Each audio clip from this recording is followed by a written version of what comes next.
तिलावत। बिस्मिल्लाहिर्रहमानिर्रहीम इन्नल्लाह युहिब्बुल्लज़ीना युक़ातिलूना फ़ी सबीलिही सफ़्फ़न कअन्नहुम बुन्यानुम मरसूस।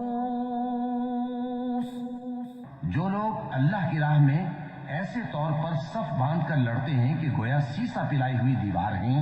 Indeed, Allah loves those who fight in His cause in a row, as though they are a single structure joined firmly.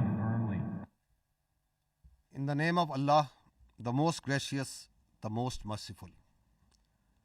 Today we shall apprise you with the conduct and conclusion of Pakistan Armed Forces Operation Bunyanum Marsoos against Indian military dastardly attacks that began on night of 6th and 7th May 2025, resulting in the loss of innocent civilian lives that included women, children and elderly.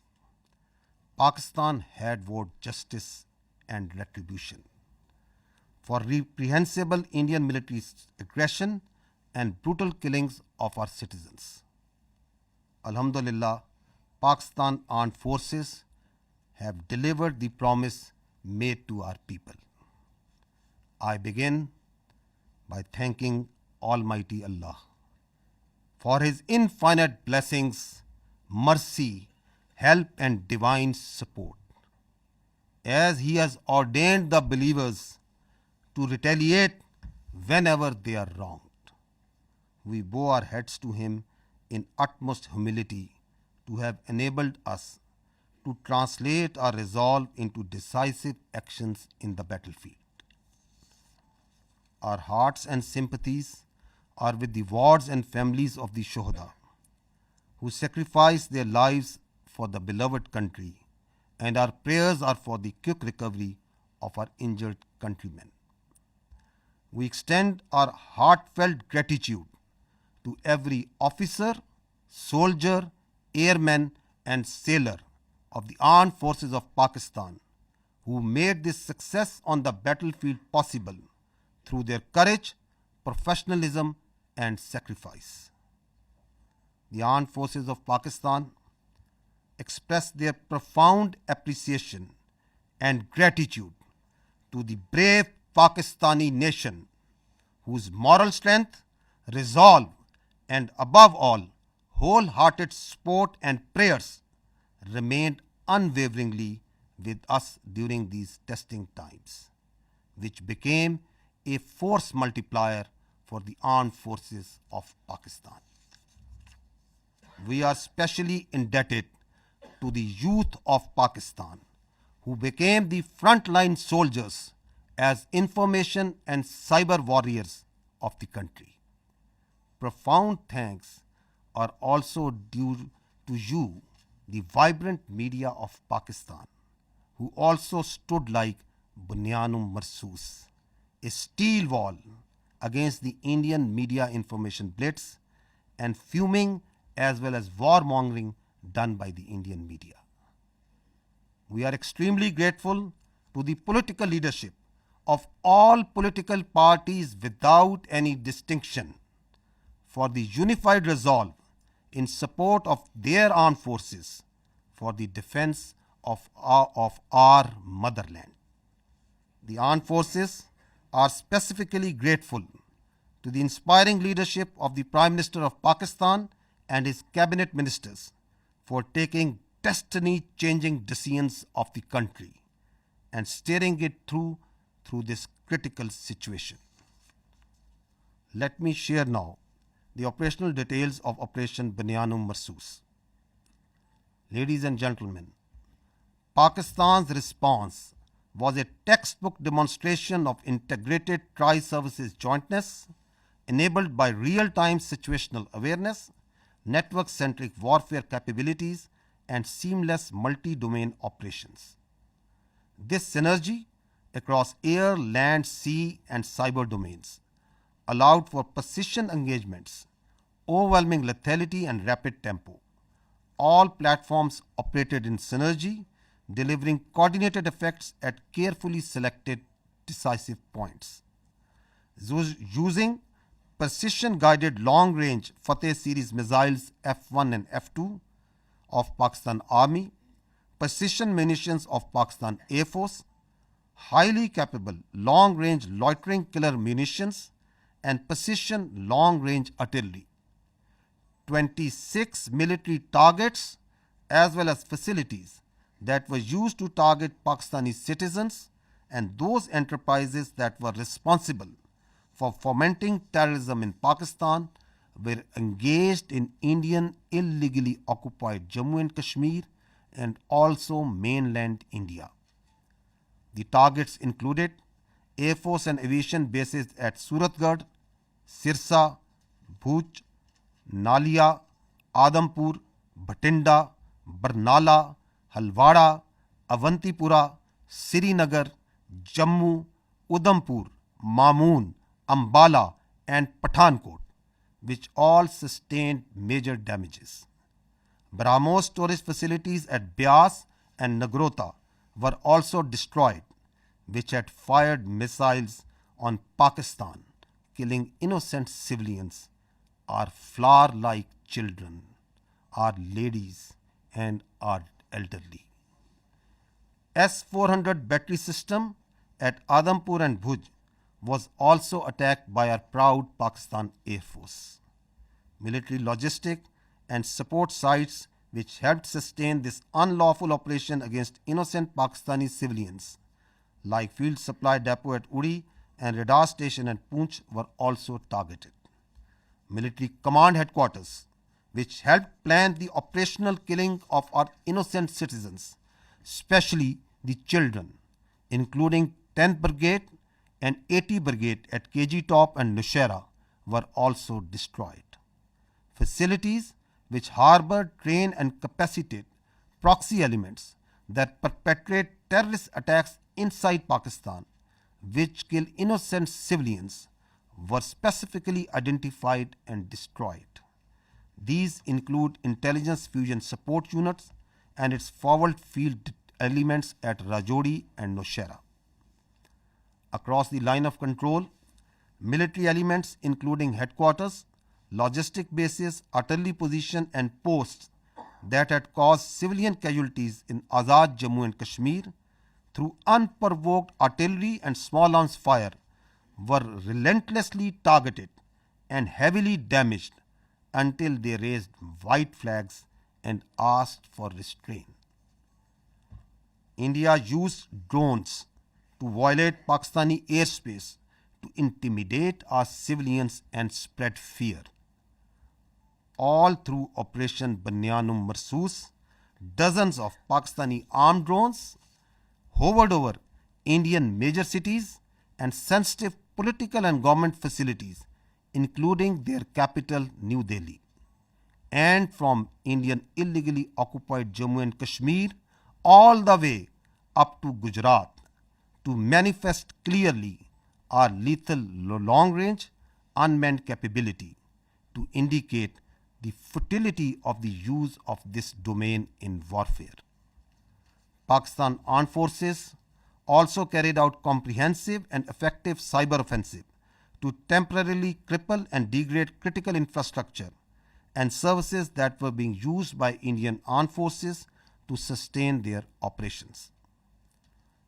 Let me tell you that Pakistan Armed Forces possess an adequate suite of very sophisticated niche military technologies, only some of which were used with restraint in this conflict, and there are many more such capabilities being kept as future surprises. Despite all this, let me say that compared to Indian relentless provocations, Pakistan's military response has been precise, proportionate, and still remarkably restrained. It was carefully calibrated to avoid civilian casualties and has exclusively targeted those entities and facilities which were directly involved in orchestrating and executing cold-blooded killings of Pakistani civilians and those carrying out terrorist attacks inside Pakistan. We must also inform you that Pakistan also sustained an abnormal and immediate spike in Indian-sponsored terrorism across Khyber Pakhtunkhwa and Balochistan while we were busy in operations on the Eastern Front. This vindicates that India is directly involved in fomenting terrorism in Pakistan, and its proxies were fully operationalized during this time to distract our attention. Pakistan armed forces are resilient, and simultaneously with the conduct of Operation Bunyanum Marsoos, we carried out most effective counter-terrorism operations in the western region without any pause.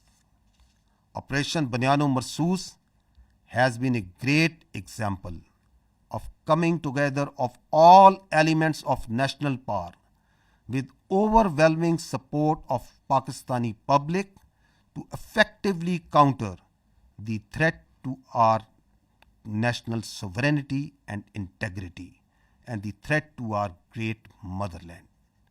No one should have any doubt that whenever our sovereignty would be threatened and territorial integrity violated, the response would be comprehensive, retributive, and decisive. Pakistan Armed Forces thank and salute the Pakistani nation for its courage, resilience, and national fervor during this conflict.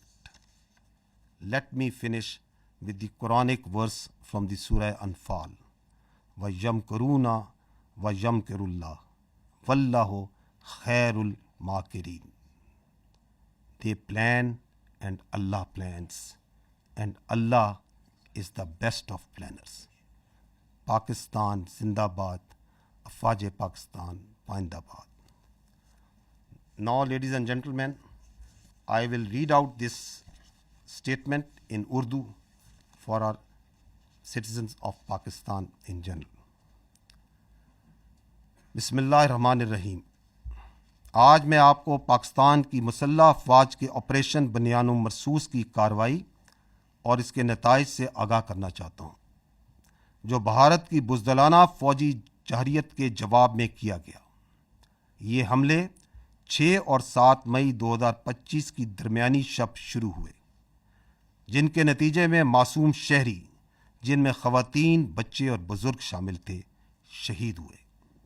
Pakistan ने भारतीय जारियत और हमारे शहरियों के बेहमाना कत्ल पर इंसाफ और इंतकाम का वादा किया था. अल्हम्दुलिल्लाह पाकिस्तान की मुसल्लह अफवाज ने ये वादा पूरा किया. मैं सबसे पहले रब्बे ज़ुल जलाल का शुक्र अदा करता हूँ. मैं सबसे पहले रब्बे ज़ुल जलाल का शुक्र अदा करता हूँ, जिसकी बेपाया रहमत, नुसरत और मदद हमारे साथ रही. अल्लाह ताला ने मोमिनों को हुक्म दिया है कि जब उन पर जुल्म हो तो वो जवाब दें. हम अल्लाह के हजूर सजदा रेज होते हैं कि उसने हमें अपनी अज़्म को फैसला कुन अमल में ढालने की तौफीक अता फरमाई. हमारे दिल और दुआएं इन शोहदा के ख़ानदानों के साथ हैं जिन्होंने अपनी जानें मादरे वतन पर कुर्बान कर दी. हम ज़ख्मियों की जल्द सेहत याबी के लिए भी दुआगो हैं. हम पाकिस्तान की मुसल्लह अफवाज के हर ऑफिसर, सिपाही, एयरमैन और सेलर के बेहद मशकूर हैं, जिन्होंने अपनी जुर्रत, पेशावराना महारत और कुर्बानी से मैदान जंग में कामयाबी को मुमकिन बनाया. हम पाकिस्तान की मुसल्लह अफवाज, पूरी कौम, खुसूसन नौजवानों के जज्बे, हौसले और भरपूर हमायत पर दिल की गहराइयों से शुक्रगुजार हैं, जिन्होंने मुश्किल तरीन वक्त में हमारे हौसले को कई गुना बढ़ाया. हम पाकिस्तान के उन नौजवानों के भी मकरूज़ हैं जो साइबर और इंफॉर्मेशन के महाज पर सफ़े अव्वल के सिपाही बने. हम पाकिस्तान के मुतहर्रिक और बहादुर मीडिया के भी शुक्रगुजार हैं, जिन्होंने भारत के प्रोपेगेंडा और जंगी जुनून के ख़िलाफ़ बुनियानो मरसूस यानी एक आनी दीवार की तरह खड़े हुए. ہم بلا تفریق تمام سیاسی جماعتوں کی قیادت کے بھی ممنون ہیں، جنہوں نے سیاسی اختلافات سے بالا تر ہو کر وطن کے دفاع میں متحد ہو کر افواج پاکستان کے شانہ بشانہ کھڑے ہونے کا بہترین مظاہرہ کیا۔ مسلح افواج بالخصوص پاکستان کے وزیر اعظم اور ان کی کابینہ کی قائدانہ صلاحیتوں اور جرأت مندانہ فیصلوں کی بھی قدردان ہیں، جنہوں نے ملک کو اس نازک موڑ پر درست سمت میں رہنمائی فراہم کی۔ خواتین و حضرات، اب میں آپ کو آپریشن بنیان و مرصوص کی تفصیلات سے آگاہ کروں گا۔ پاکستان کا جواب ایک نصابی نمونہ تھا، جس میں تینوں افواج کی مکمل ہم آہنگی کے ساتھ حقیقی وقت پر صورتحال کی آگاہی، نیٹ ورک سینٹرک وارفیئر اور ملٹی ڈومین آپریشنز کی مکمل صلاحیت بروئے کار لائی گئی۔ زمین، فضا، سمندر اور سائبر سپیس میں مکمل ہم آہنگی سے اہم اہداف کو تباہ کیا گیا۔ پاکستان فوج کے F-1 اور F-2 دور مار کرنے والے میزائل، پاک فضائیہ کے جدید پرسائز منیشن، طویل فاصلے تک مار کرنے والے لوئٹرنگ ایمونیشن اور جدید پرسائز ارٹلری کے ذریعے بھارت کے 26 اہم فوجی اہداف کو نشانہ بنایا گیا۔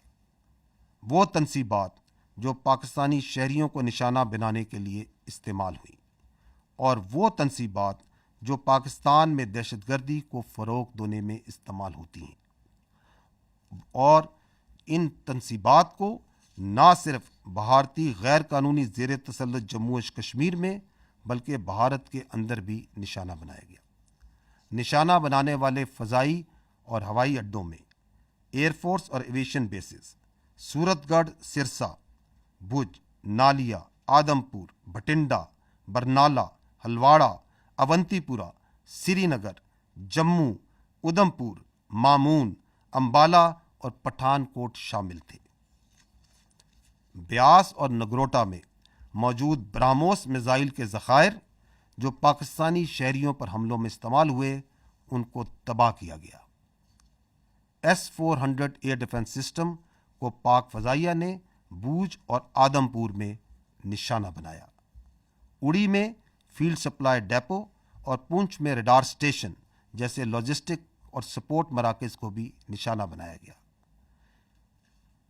کے جی ٹاپ اور نشیرہ میں موجود 10 بریگیڈ اور 80 بریگیڈ کی کمانڈ تنصیبات کو بھی تباہ کیا گیا۔ یہ وہ تنصیبات ہیں جہاں سے بلا اشتعال فائرنگ کر کے معصوم بچوں اور عورتوں کو نشانہ بنایا گیا۔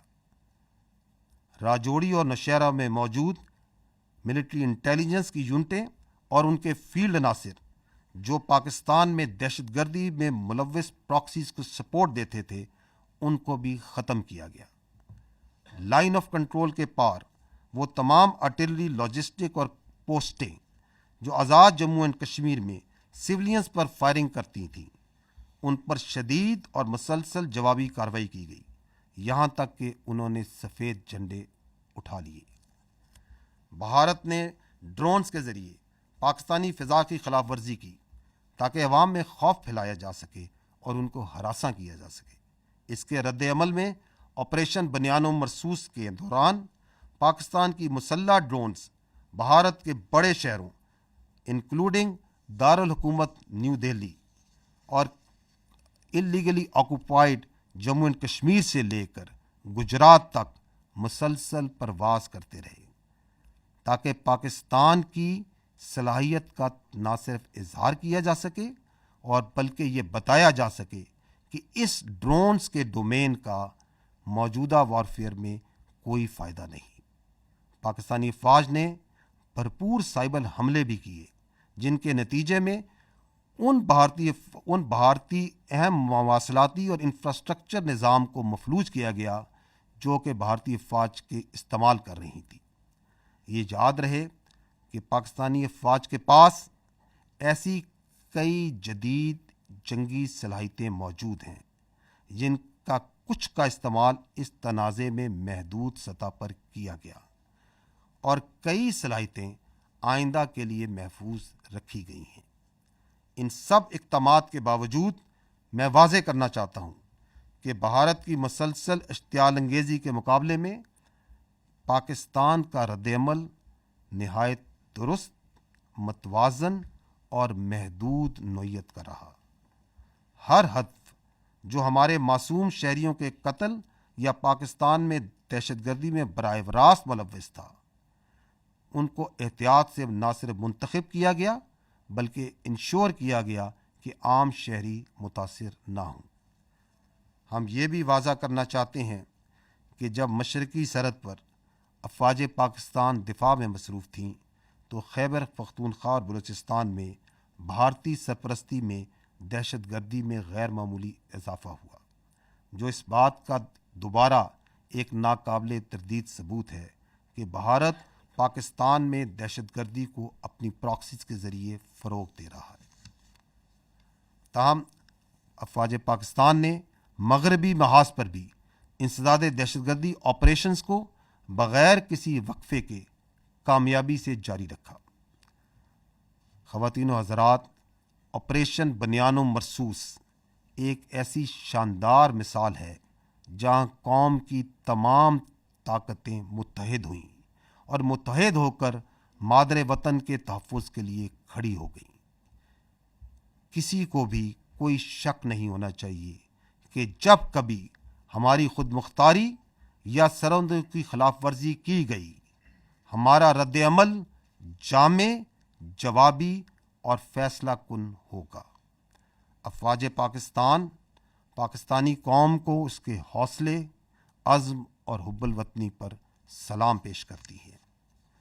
اور آخر میں سورہ انفال کی ان آیات پر ختم کرنا چاہوں گا، وَيَمْكُرُونَ وَيَمْكُرُ اللَّهُ وَاللَّهُ خَيْرُ الْمَاكِرِينَ۔ وہ تو اپنی تدبیریں کر رہے تھے اور اللہ اپنی تدبیر کر رہا تھا، اور وہ سب سے مستحکم تدبیر کرنے والا ہے۔ پاکستان زندہ باد، افواج پاکستان پائندہ باد۔ اب میں آپ کو اس آپریشن کی مزید جزیات سے آگاہ کرنے کے لیے آپ کی توجہ اسکرین کی جانب مقبول کرانا چاہوں گا۔ کم من فیۃ قلیلۃ غلبت فیۃ کثیرۃ بإذن اللہ۔ And the translation reads, how many times it happened that a smaller force vanquished a bigger force by the will of Allah. History has proven that the complete nation and its armed forces have always stood together with all their might against any act of aggression. Alhamdulillah, we have the will, capacity and capability to protect our sovereignty and territorial integrity, and we are all well aware of the ways and means to do it. Our forefathers, they have sacrificed immensely, and we have sacrificed a lot for the creation of this country, and we know how to defend it. If this great Pakistani nation and the Pakistani armed forces, if 1.3 million Indian army with all their wherewithal, if they cannot intimidate us and they cannot coerce us, these terrorists can subdue the armed forces of Pakistan. ہم صرف یہ کہنا چاہتے ہیں کہ نہ ہم تمہاری طاقت، نہ تمہاری مکاری اور تمہاری جارحیت سے مروب ہونے والی قوم ہے۔ Now you just wait for our response.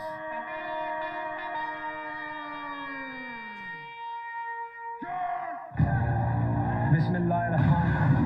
Today on 10th May at the time of Fajr, we have given a strong punch to our enemy. Alhamdulillah. Nare Allah. Today is 10th May 2025 and this is a smashing response to a coward enemy and it will inshallah continue. Nare Takbir!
If you go to the next slide.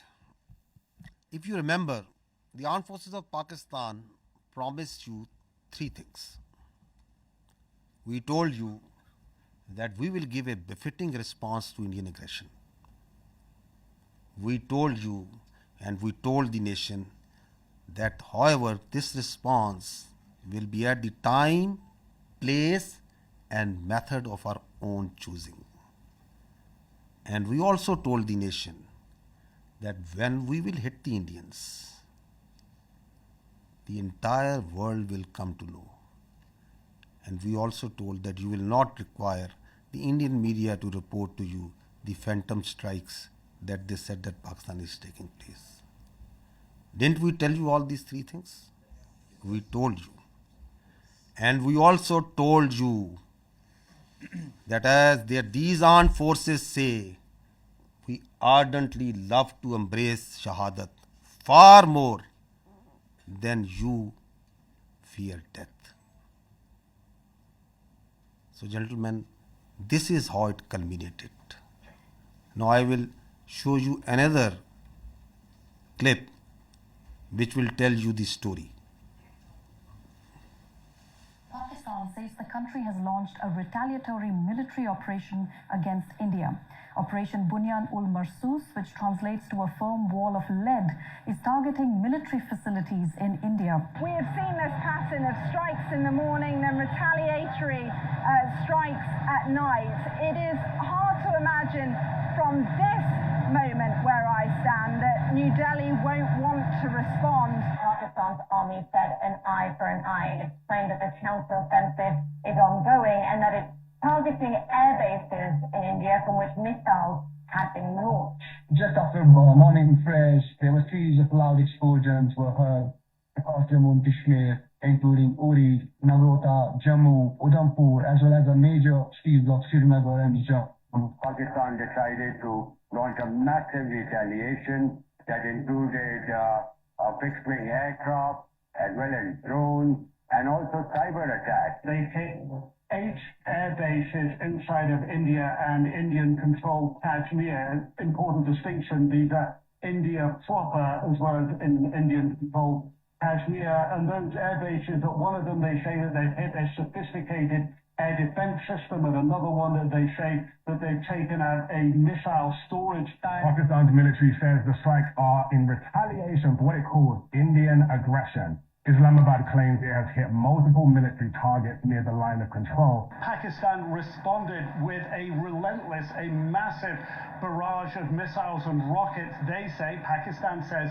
into Indian military facilities, bases inside India, air bases, weapons storage, and along that disputed line of control in Kashmir against military bases there. They say that this, from the Pakistan perspective, their communications, how they were communicating with Secretary Rubio, that really put India on the back foot. It didn't know what had happened. India, according to Pakistan, reached out to Secretary Rubio, reached out to the Saudis, reached out to the Turks, reached out to others to find a diplomatic off-ramp, got engaged after that onslaught in diplomacy, but telling the mediators that they were going to go on a pause on the Indian side. घबराहट एक तो लोगों की नजर आ रही है क्योंकि तमाम एयरबेस ध्वस्त होते हुए नजर आ रहे हैं, आग के गोले में बदले हुए नजर आ रहे हैं।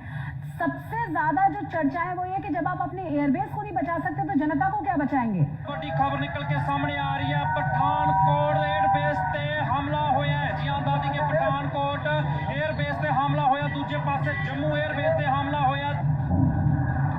ये पाकिस्तान की साइड से है, देखिएगा।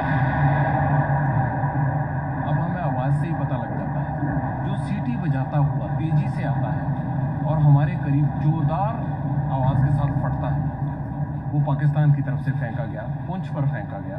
देखिए उन्होंने जो किया है, पठानकोट, पठान हमारा आगे जिसको हम कहें एडवांस एयरबेस है, बहुत है। उन्होंने उधमपुर में किया है, ये किया है श्रीनगर के पास में किया है, अवंतीपुर में। सिरसा को आपने बताया एयरबेस है वहां पर, उसको उसने टारगेट किया है, और तो वो ड्रोन्स के साथ साथ अपनी बड़ी मिसाइल भी दाग रहा था। पूरी तरह से धमाकों की जो आवाजें हैं वो राजौरी, पुंछ के साथ साथ जम्मू के अलग अलग इलाकों में यहाँ पर सुनाई दे रही हैं। पाकिस्तान बिल्कुल आखिर में ये इस्तेमाल करेगा, और पाकिस्तान को शुरू में ही इस्तेमाल कर रहा है। और भी बहुत सारे मिसाइलों का जखीरा है, और इससे भी ज्यादा कारगर मिसाइलें में the attacks that have been coming in from the Pakistani forces, we saw how they lit up the entire border area all the way from the north in Kupwara, in Uri, where the ceasefire violations were taking place. Then we saw the drone strikes which were taking place in the Jammu area, all the way down to Bhuj. There were several attacks coming in from the Pakistan side, several drone strikes which were coming in from the Pakistan side. So again remember and see that didn't the whole world hear and report? Because that's what we promised. Your armed forces promised and delivered that.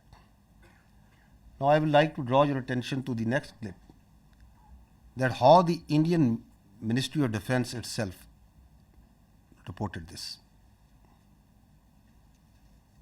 Pakistan military continued civilian provocations, carrying out aggressive actions employing multiple threat vectors all along the western border. Pakistan employed UCAV, drones, long-range weapons, loitering munitions and fighter aircrafts to target military infrastructure. Pakistan military also resorted to air intrusions using drones and firing of heavy caliber weapons along the line of control. Air intrusion and several harassment attacks were also attempted from Srinagar till Nalia at more than 26 locations. Damage was sustained to equipment and personnel at Indian Air Force stations at Udhampur, Pathankot, Adhampur and Bhuj. There were also several high-speed missile attacks noticed with heavy damages to other military stations in Kupwara, Baramulla, Poonch, Rajouri and Aknoor sectors continued. Indian Armed Forces reiterate their commitment to non-escalation, provided it is reciprocated by the Pakistan military. भारतीय सशस्त्र बल दोहराते हैं कि वे तनाव वृद्धि नहीं चाहते, बशर्ते पाकिस्तान भी ऐसा ही व्यवहार करे. So did you find even there from the Indian statements that did Pakistan attack anything other than military targets? No. Did any international media, even Indian media, what are they reporting? Precise targeting of the military installations, posts. We told you that we don't target civilians. Our religion does not allow us. Our culture does not allow us. Our professionalism of these armed forces doesn't allow us. That we will never target civilians. So they are even acknowledging that. And they are also saying that once they received the message, once they got the message, then who asked for non-escalation? Who requested that they want non-escalation, that the things should go down? So it's for all to see. So now I will request first Vice Admiral Rab Nawaz to give you a short brief on the naval operations that were part of the Operation Banyan Marsoos, followed by Air Vice Marshal Aurangzeb on the air operations. And after that, we will take your questions and answers. Thank you. Thank you, sir. Ladies and gentlemen, I'll very briefly talk about the role of Pakistan Navy in the defense of Pakistan during this particular crisis. And by the grace of Almighty Allah and with Almighty's help, we were able to defend Pakistan's sea frontiers and deter an enemy which is numerically superior. We kept the enemy at bay, and I'll just briefly talk about how we executed our operations. So essentially, protection of Pakistan's maritime interests and seaworld defense, that is the task of the Navy. And Alhamdulillah, with the help of Almighty Allah, we were able to do that. On any given day of the year, we maintain perpetual readiness. And what that means is that our ships and submarines, they are stocked up, all the military logistics are stocked up. And for us, the transition from peace to war is not only swift, it's almost invisible. And when this false flag thing happened in the Indian illegally occupied Jammu and Kashmir, we immediately mobilized and we completed the operational deployments of Pakistani Navy fleet units and also the coastal command units in matter of hours. Our submarines, our ships and aircraft They were in their respective areas where they were supposed to be, and we were ready to thwart any aggression from the sea. And go on to the next slide.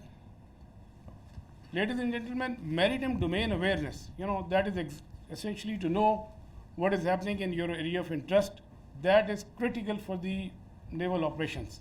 And I'll just briefly talk about that, because to generate any response, you need to be aware of the happening in your area of responsibility. And we were maintaining 24/7 vigil at sea. And okay. A couple of days back, there was a hype.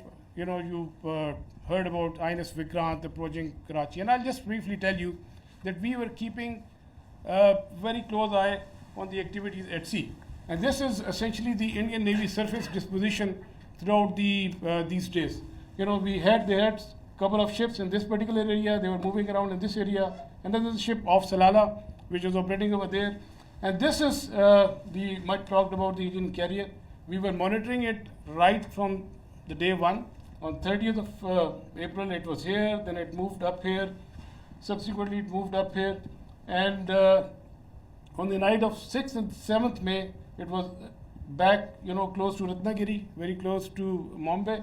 And then on 9th May, it was here, essentially 400 nautical miles away from Pakistani coast.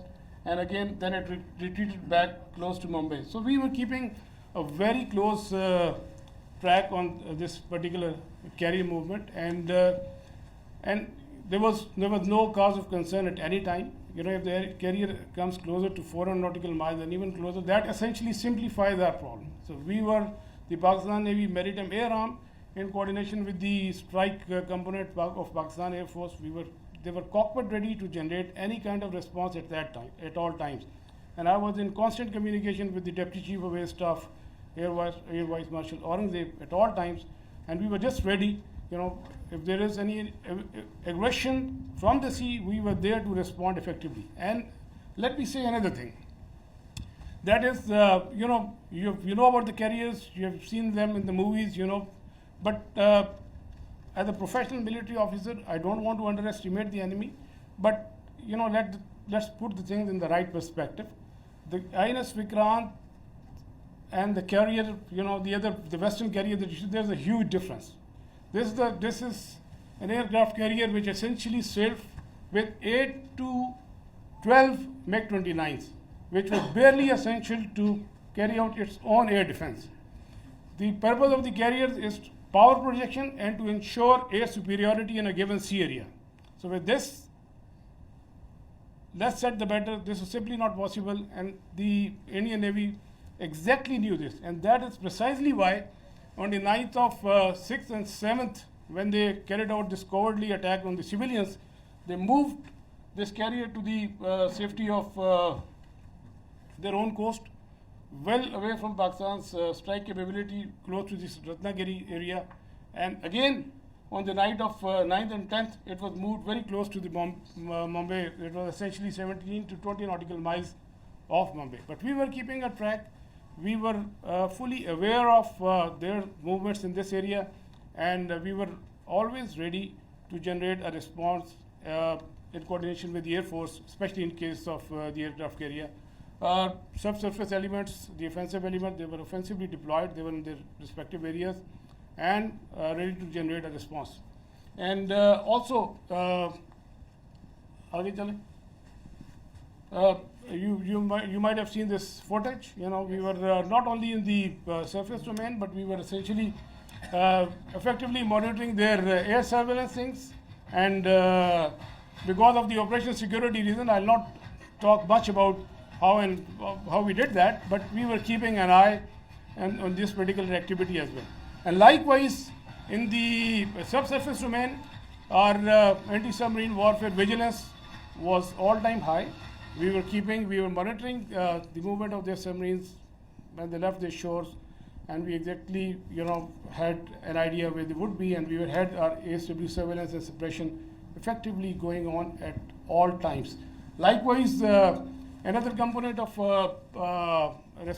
Pakistan Navy's responsibility is the defense of the Creek area, we had our coastal command units deployed over there in close coordination with headquarter 5 Corps elements, Pakistan Army elements, and they were poised to defend this particular area in case of any aggression from the south.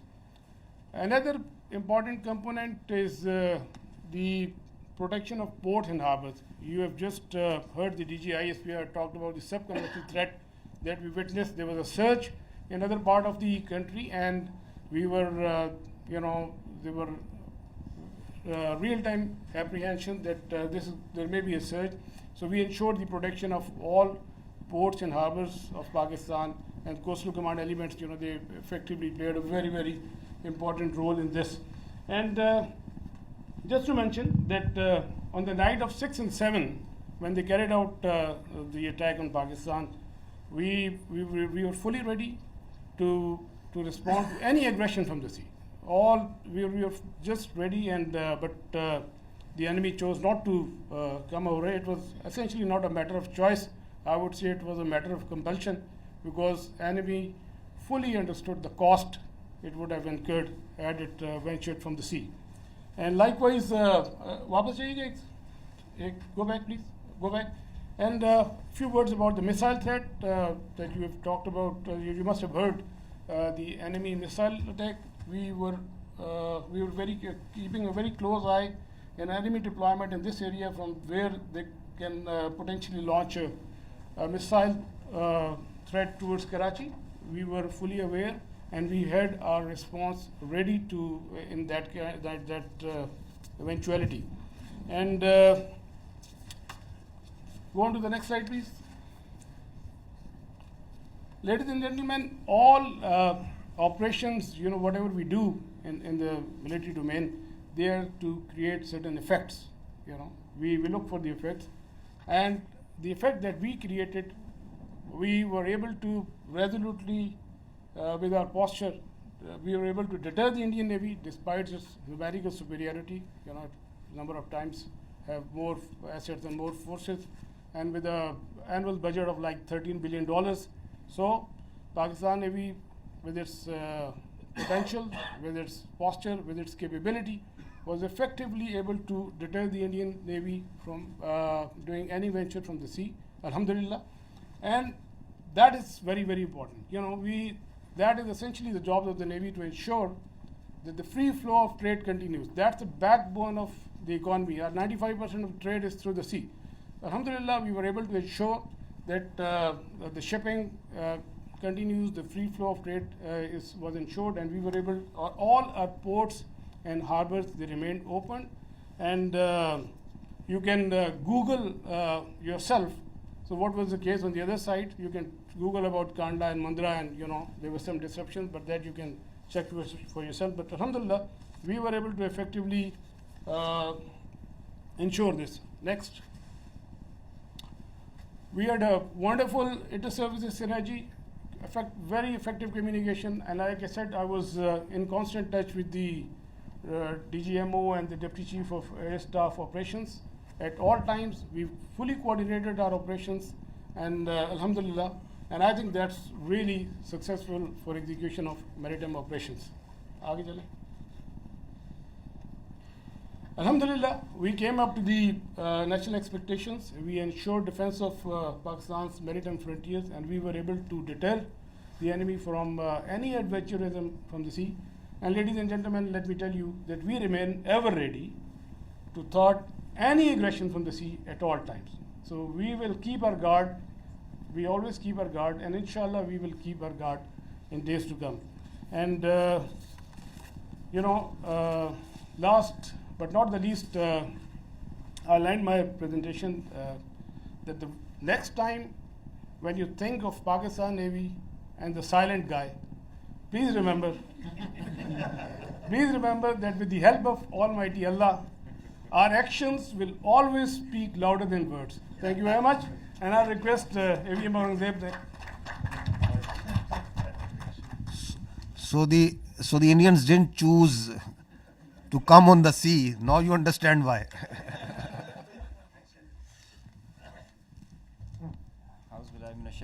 बिस्मिल्लाहिर्रहमानिर्रहीम वतइज़्ज़ु मन तशाओ वतुज़िल्लु मन तशाओ بيدك الخير وهو على كل شيء قدير. On behalf of Pakistan Air Force, Chief of the Air Staff, Pakistan Air Force, I stand here with you all with deep-rooted humility and gratitude. I am so thankful for Allah helped us in achieving whatever we desired, even whatever we deserved, more than what we deserved. For being able to be up to the task for PF, as they say, second to none. Ladies and gentlemen, as the DGSPR mentioned, I am Deputy Chief of Air Staff Operations. I'll pick up from where I left day before yesterday. PF versus IF, 6-0. The PF's response has strengthened Pakistan's national security, alhamdulillah. And it has even strengthened our commitment, the enduring commitment the PF has for stability and peace. But I have no doubt, and I can say with assurances, that the real genius and the mastermind, the cerebrum behind the design and the aim and the structure, the game plan of PF was the Chief of the Air Staff, Air Chief Marshal Zahir Ahmed Babad Sidhu. He asked us to do 3 things in our response: re-establish deterrence, neutralize key threats, retain control of air. And I will show you in my presentation how we try to do that.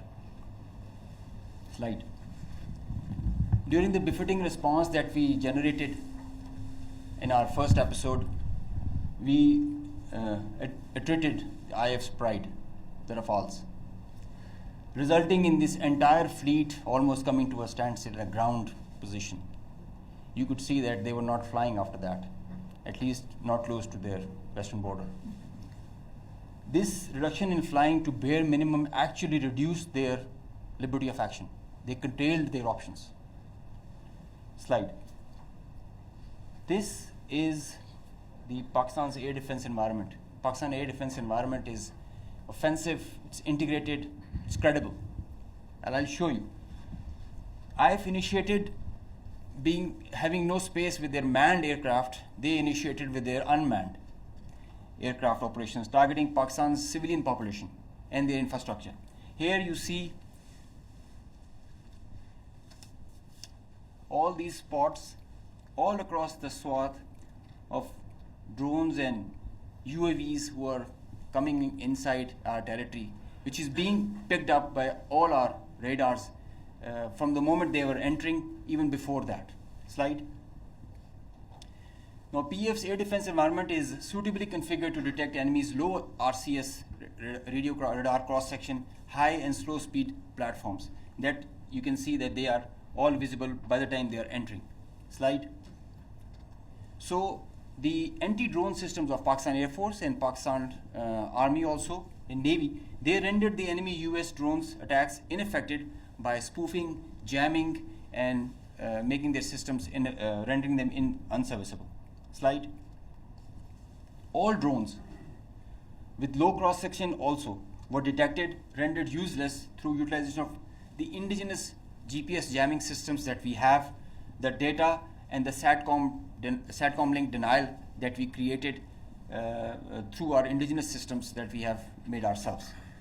So whenever those systems were attacked with the soft kill, they had their error induced into the GPSs and they were going haywire.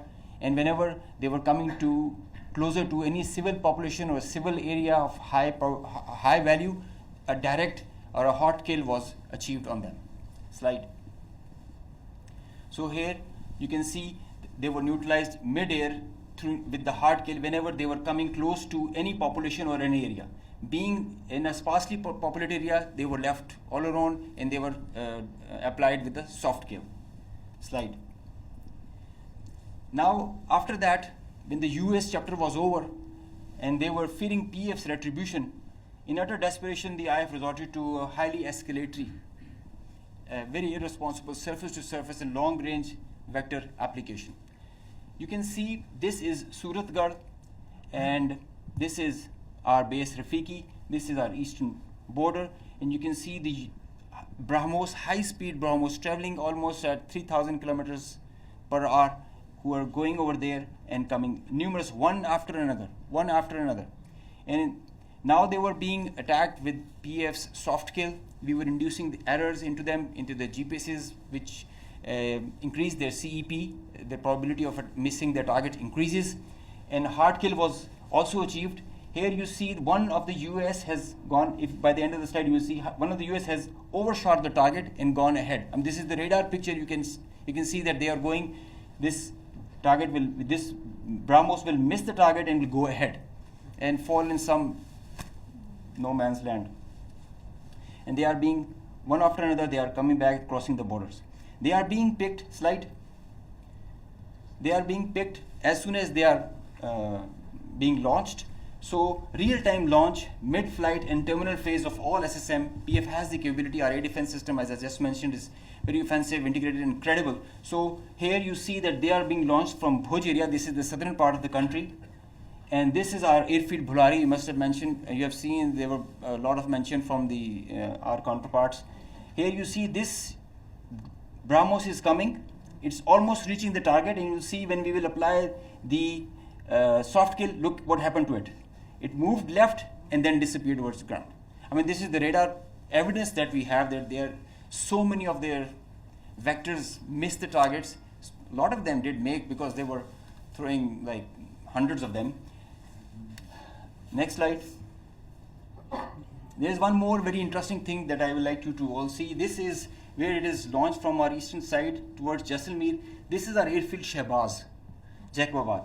Now this BrahMos is crossing on top of Shahbaz, and it is going towards our western border, almost to our neighboring country, towards that. You can see this is going there, it's going ballistic. Now they are not even threatening their neighbor, they are threatening the regional stability of the whole continent and the larger area.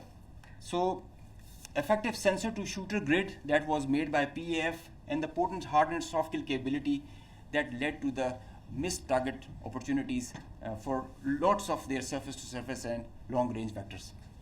Slide. Now this is another thing that I want you to all to see. This is a launch of a high speed projectile that has been launched from their area surrounding Adampur. Now these are the vectors where our radars are picking them, and it is disappearing short of Amritsar area within their own territory.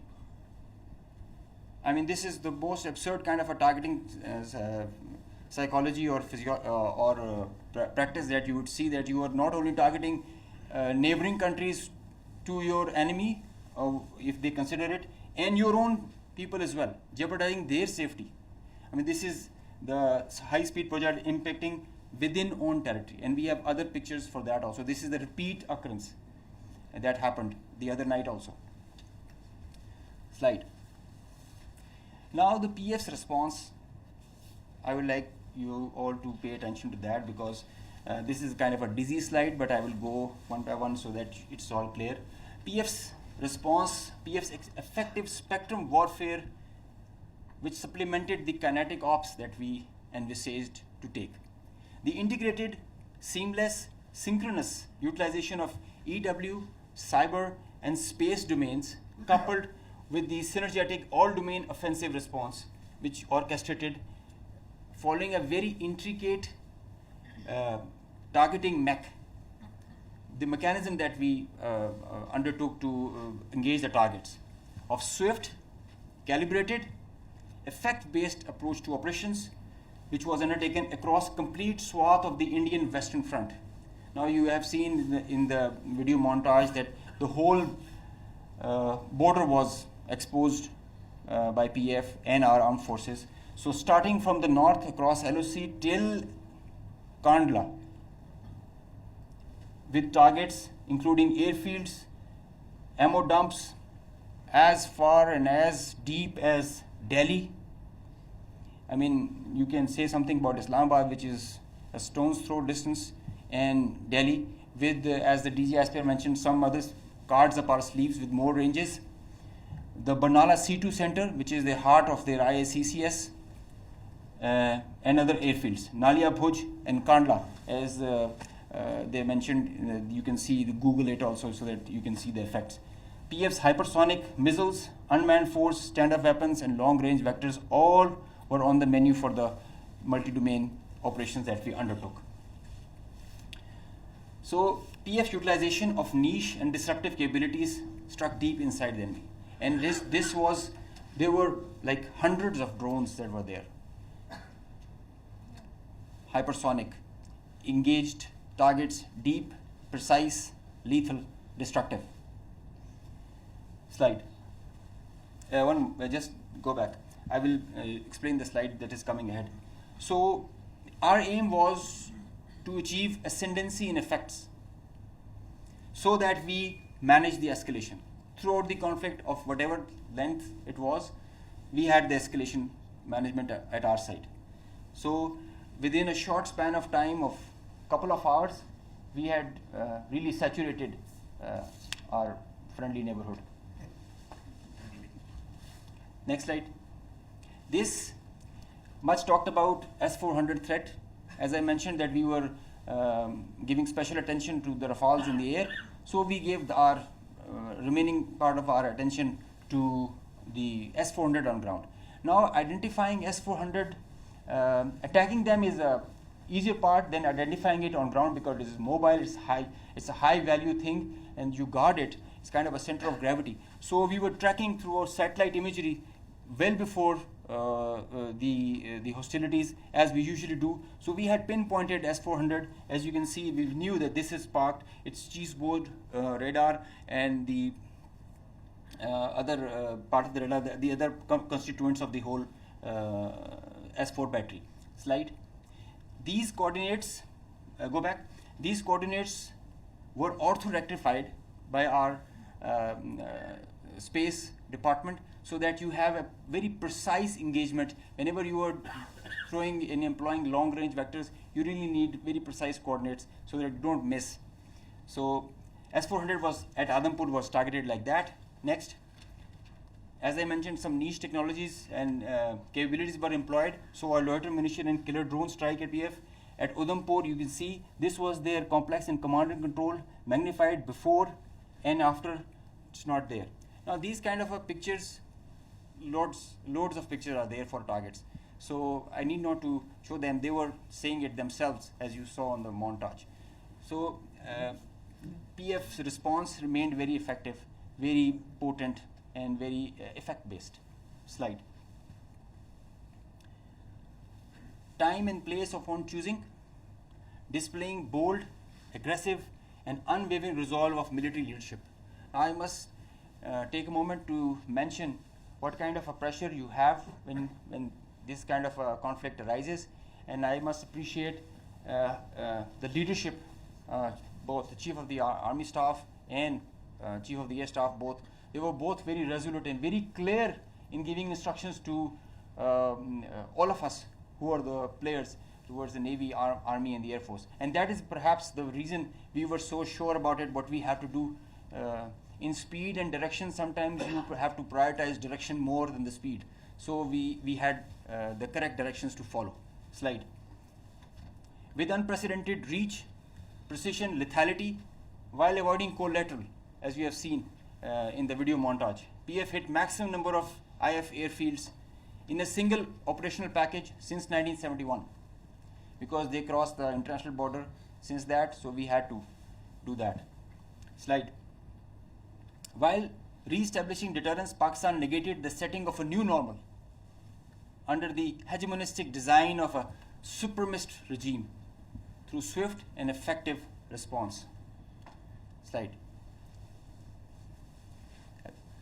On a closing note, from Pakistan Air Force, PF remains committed to ensure Pakistan's airspace sovereignty and pursue peace with strength. Thank you. So, ladies and gentlemen, after these presentations, you can understand that Army, Air Force, and Navy, the tri-service synergy that was exhibited, and all the three services acted jointly like one body. And just a mention on the air bases that were targeted by the Indians. We have the post damage assessment report from all. There has been certain infrastructure damage. Of course, there has been. Only one aircraft has minor damage, which will be repaired and soon operational again. So, because the air defense system of Pakistan worked efficiently and very effectively. A few examples of that have been given to you by the AVM Aurangzeb. The drones that came in, 84 was shot and they never went back. And we also promise you that they can send anything. Whatever they will send, it will not go back. So that's a promise also that we kept. So now we can start with the question and answer. And before that, we again first bow our heads in humility to Almighty Allah for giving us this great success, and the people of Pakistan for the support that was with the armed forces. And the armed forces and the people of Pakistan were one body again.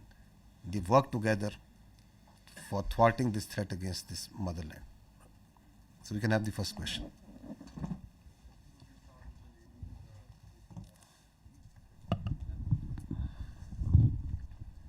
Thank you very much, sir. Thank you very much, sir. This is Sumaira Khan from Sama Television. And first of all, let me convey the pulse of the nation as well. They cannot reach you in person, every one of them, but the heart of felicitation is indeed with you from the masses of Pakistan, specifically youth, you mentioned very rightly.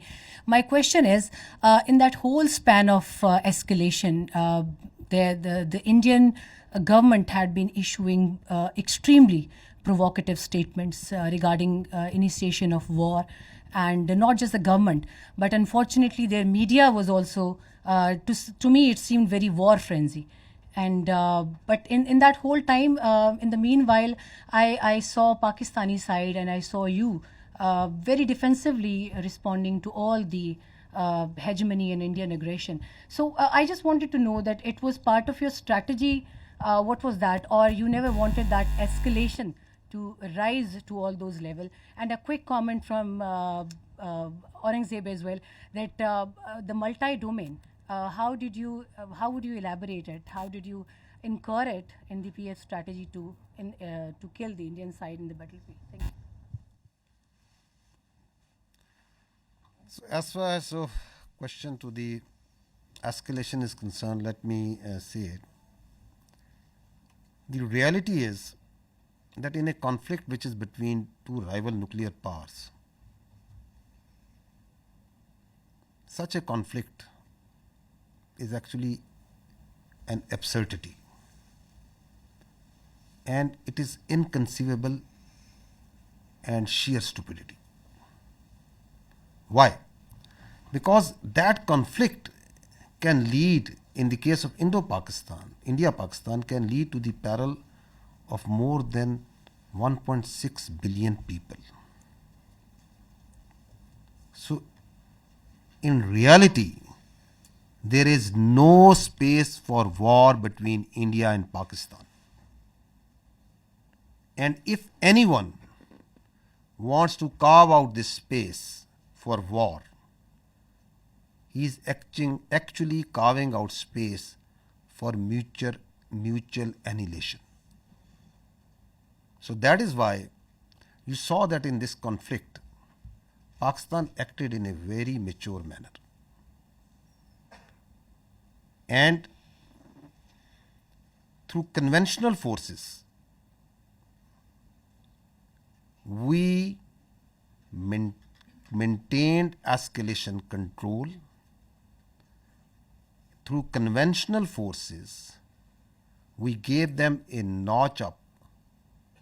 two-notch up response, while also ensuring that these forces, the Pakistan Army and the other forces that were employed on the Western Front, on the counter-terrorism operations, no pull is also exerted on them.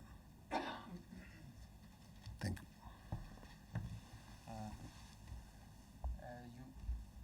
Can you hear me? Okay, You just asked regarding the multi-domain operations. It's a very good question because this is the buzzword nowadays, but it's not actually something in air. It's a actual real milestone for PEF. The warfare has changed drastically, and so has everything that is associated with it. It's not the erstwhile concept where you can just get the number of aircraft in air and see. It's called a new AMSO, the electromagnetic spectrum operations. It's a whole new environment that is there. And everything that is regarding Air Force and in the air, it's concerning the electromagnetic spectrum. Now, air supremacy has to be preceded by a spectrum supremacy.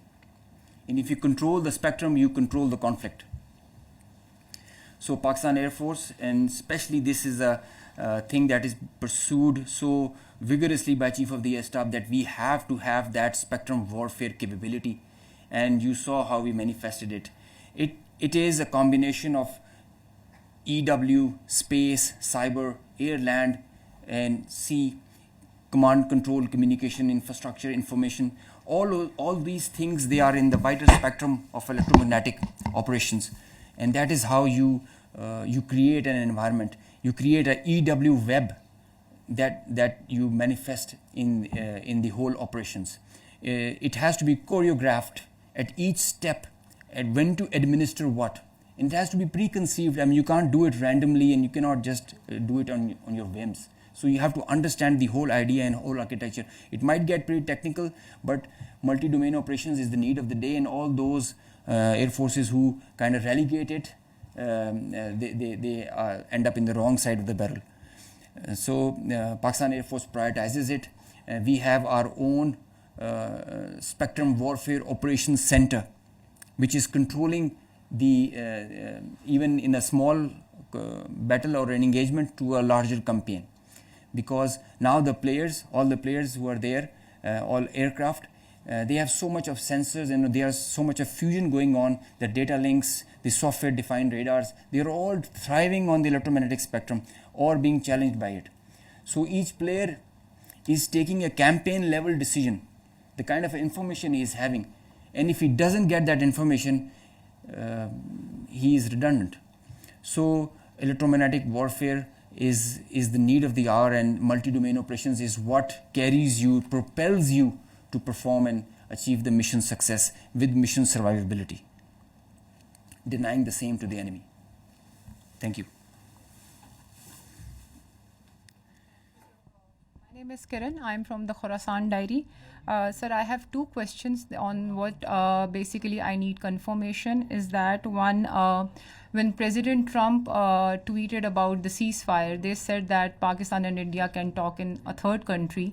और अभी जो शाम में Indian authorities की meeting press conference हुई है, they said that the DGMOs spoke, in which Pakistani DGMO asked for ceasefire first, and tomorrow there is a call already planned at 1200. Meanwhile, the IAF said that their operation is still continued. So what is Pakistan's strategy tomorrow when the two DGMOs are going to talk?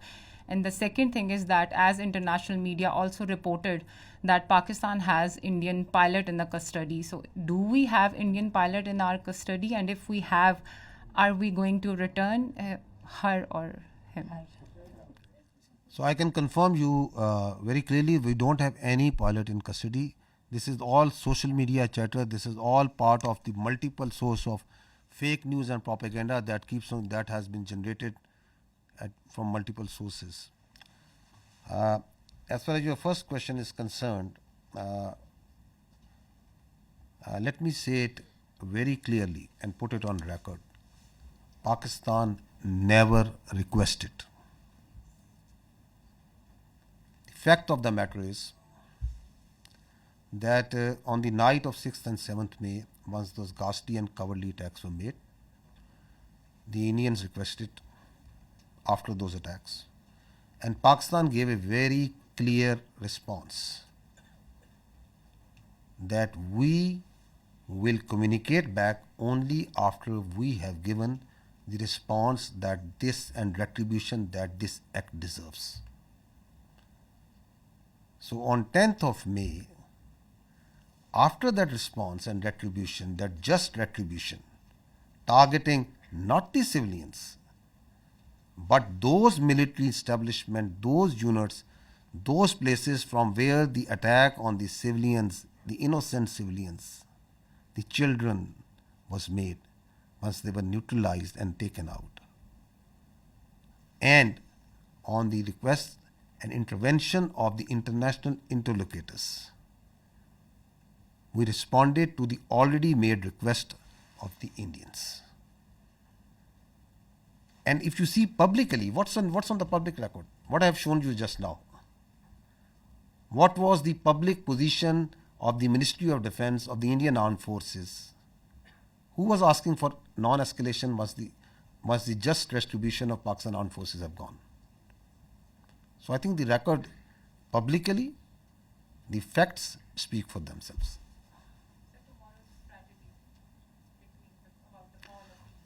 You want me to make public that what strategy are we going to adopt?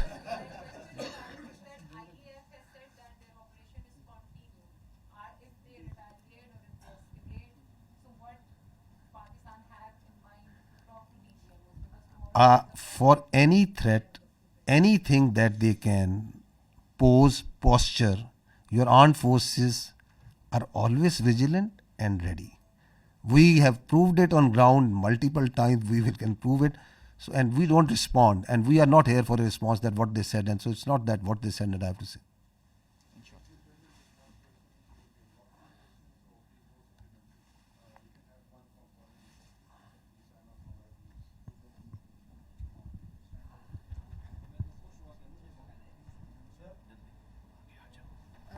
Thank you very much. Okay, I'll come to you after that. Thank you very much. Saima Shabir from Arab News. Sir, my question is related to tomorrow's meeting by DGMOs. Pakistan has declared the suspension of Indus Water Treaty as an act of war. So if tomorrow on the agenda this Indus Water Treaty suspension is on the table and India does not call it off, I mean, it does not regulate it again, and it is suspended till the time. So what would be the strategy by Pakistan Army, because Pakistan has called it an act of war? So the position of the government of Pakistan on the Indus Water Treaty is absolutely clear, and no further comment is needed on that.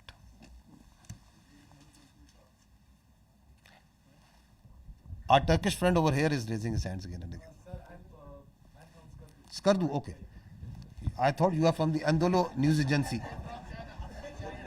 Sir, many people thought I am Chinese here. Yes. Khaplu, great place.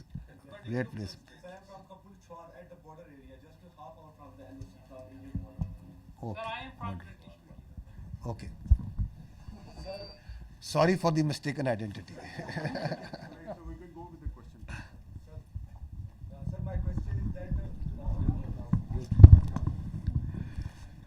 Ahmad Mansoor 24 news से ताल्लुक़ है। General साहब, हमारी जो forces की leadership है उसके लिए बहुत कुछ कहने को है, लेकिन मैं सिर्फ ये कहूँगा कि जो बॉडी लैंग्वेज स्ट्राइक्स आपने की हैं इस सारे कन्फ्लिक्ट में, उन्होंने भी बॉर्डर पर बड़ा कुछ हिला के रखा है। सवाल सर मेरा ये है कि मसला कश्मीर एक ऐसा है कि उसकी वजह से दो एटमी जो ताकतें हैं वो एक खौफनाक जंग पूरी दुनिया को हिला के रख देती है। इस दफ़ा फिर यही हुआ। और अभी जो सदर ट्रंप ने अभी जो दूसरा ट्वीट किया है, उन्होंने मसला कश्मीर को एक मुतनाज़ा इलाका करार दिया है, उसका जिक्र मुतनाज़ा खित्ते के तौर पे किया है। तो इंडिया तो इसको अपने तौर पे इसको गैर मुतनाज़ा कहे बैठा है, लेकिन क्या ये एक बड़ा नादर मौका नहीं है, सुनहरी मौका नहीं है पाकिस्तान के पास कि अब इस जो कन्फ्लिक्ट के तनाज़र में अब चूँकि दुनिया भी राब्ते में है, सबकी नज़रें हैं इस पे, तो पाकिस्तान दोबारा मसला कश्मीर को आलमी सतह पे लेके जाए, कोई इस मंतकी अंजाम इसका हो जाए? Kashmir remains central to the dispute between India and Pakistan. And peace between India and Pakistan will always elude till the time there is not the resolution of the Kashmir as per the United Nations resolutions and as per the will of the people of Kashmir. So that is important to understand. Till that time that is not done, there cannot be enduring peace between India and Pakistan. So this military conflict has once again put Kashmir right as the flashpoint which needs to be resolved, which needs to be as per the will of the people of the Kashmir. And you have alluded to the tweet and the international path, rightly understanding that this issue of Kashmir needs to be resolved. The problem here is that what we are seeing is, and I talked about it in my last press conference also, is that India continues to internalize this external problem. Kashmir is an external problem with Pakistan, India and the people of Kashmir. It is on the UNSC resolution. It's an internationally recognized dispute.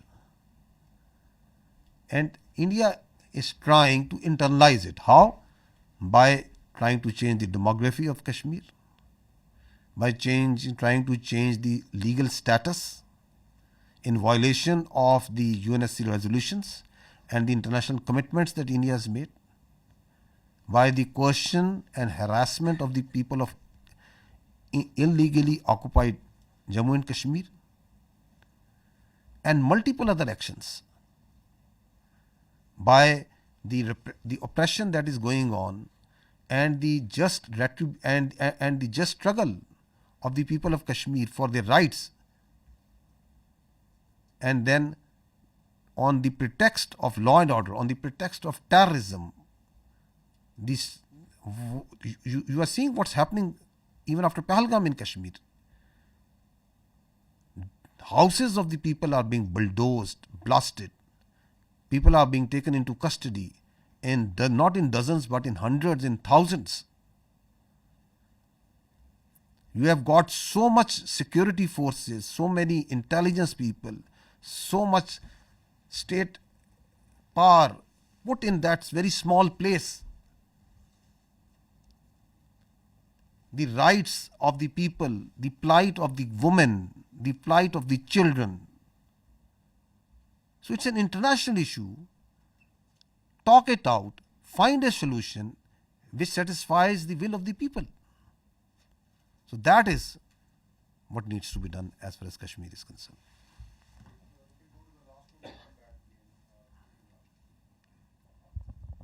Sir Mohammad Imran सुनो news से। Sir मेरा question ये है कि क्या international guarantees दी गई हैं कि जो सीज़ फायर है वो कोई लंबे अरसे के लिए सस्टेन कर सकेगा? You see, being the spokesperson of the armed forces of Pakistan, I can state with 200% certainty that the Pakistan armed forces are holding the line of control ceasefire. No violation is being made by Pakistan Army or the armed forces. Because we are a professional army and we strongly abide by the commitments that we make, and we follow in letter and spirit the orders of the political government. That's what the professional army does. Now, if you see in reality what's happening in Pakistan, Pakistan is celebrating peace. You go to the streets and towns of Pakistan, the Pakistanis are celebrating peace. Does it make any sense for Pakistan to start violating the commitment that we made? It doesn't make any sense. Because we are a peace-loving nation. Peace within and without. However, if there is any aggression, we will respond, and we respond then.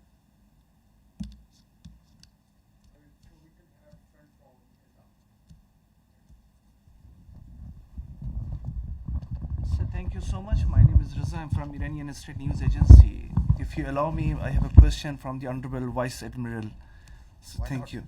So we have seen the activities of the Navy before the escalation and the readiness. As the Indian Navy P-81 was being closely tracked and even seen on media, why Pakistan Navy decided not to shoot it down? And you refer to the limitation facing by the Indian aircraft carrier. Keeping in view the limitation of the Indian aircraft carrier, can you please explain us why India have not brought its carrier to, for so-called possible attack? Thank you very much. Thank you very much for the question. Okay. First of all, like I told you that the war is not fought in isolation by a single service. So, whatever we do, it's a very well coordinated effort. So, all actions are calibrated amongst the three armed forces at what time, what is to be done. So, at that time, when that was the video of 4th and 5th of May, we just demonstrated that we were keeping a very close vigilance. And I've mentioned our, the very effective coordination and collaboration with Pakistan Air Force. So I'll not go into those details because of the operational security reasons. But essentially, that was simply to send across a message that if we can track, so we can go to the next level, but that is based on the national decision-making. Like that's not an isolated. The Navy will always act in sync with the all three services, and that would be a national security decision-making thing. So when the time will come for that to happen, so inshallah we will respond in that fashion. The aircraft carrier, I mentioned, for example, we can have that slide, Kazim, if he's here. So this is the aircraft carrier which is having 8 to 12 MiG 29s, which is barely enough to carry out its own air defense. And aircraft carriers, if the Western air carrier, if you talk of the Ford class aircraft carriers, they carry like 75 plus aircraft. And the purpose is to project the power and to have the air superiority in a theater of war. Yeah. So, and that is how they influence operations from sea to land. So here, in case of INS Vikrant, the aircraft that it was carrying, they were barely enough to carry out its own air defense. And, the question of projecting power ashore or to maintaining an air superiority in a conflict theater, that's simply not possible. We know that, the Indian Navy understands that, and that is why that was more of a psychological, trying to create a deception or a psychological effect. And we fully understood that. And like I said, we were always ready. Had there been any aggression, we, in close coordination with Pakistan Air Force, we were always ready. They were cockpit ready to generate a response. We have a mechanism worked out with the Pakistan Naval Aviation assets and Pakistan Air Force assets. So the response was always ready. And this is simply, let me say it politely. I did mention that as a professional military officer, I don't want to underestimate the enemy. But let me tell you candidly that INS Vikrant, with its present capability, it's effective essentially in the IO domain, and which essentially you saw that article in the Telegraph and that hype about. So essentially, its effectiveness is restricted to the IO domain. And had it not been the case, it would have projected the power ashore and it would have created some effect. So they understand the limitation, and we also understand that. Thank you very much.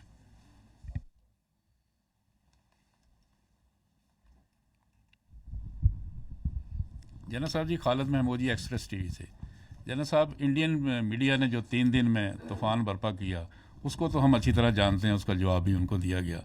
आज जो उनकी spokes person थे, military spokes person, उनकी आज press conference हुई, उसमें उन्होंने बताया कि बहावलपुर में जो उन्होंने टारगेट किया था, उसमें रऊफ़ नामी शख्स को उन्होंने टारगेट किया था और उसको वो बहुत हाई वैल्यू टारगेट अचीवमेंट उसको शो कर रहे हैं। आप बताइएगा कि क्या ऐसा कोई वाक़या वहाँ पे हुआ और इसकी हकीकत क्या है? I think this question was discussed day before once we had the last press conference. And because this was discussed in this point was made by this, so we have pulled out the same video clip. So I'll just see that first so that you can see what the fact of the matter is. If you can, if we can run that clip, because the reality is for everyone to clear, is obviously for everyone to see. So you see, yes, this one. If you just stop here. So this is the Indian High Commissioner in UK who is showing on international media picture of a person leading the prayers. You can see that. Now he is saying that this man is brother of an alleged person who is in incarceration, that this man is the brother of that terrorist, the alleged terrorist that they say. Now run this. If you can run this clip.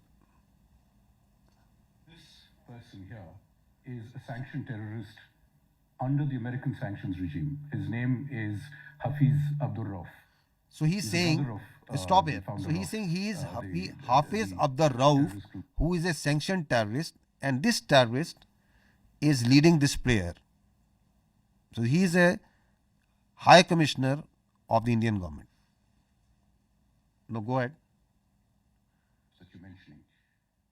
Look who's behind it. Pakistani military. Look at the coffins there. They have the Pakistani national flag. Masood Azhar's brother has been killed in Operation Sindoor. That's Maulana. Now stop here. Rauf Azhar. Masood Azhar. Kindly, please.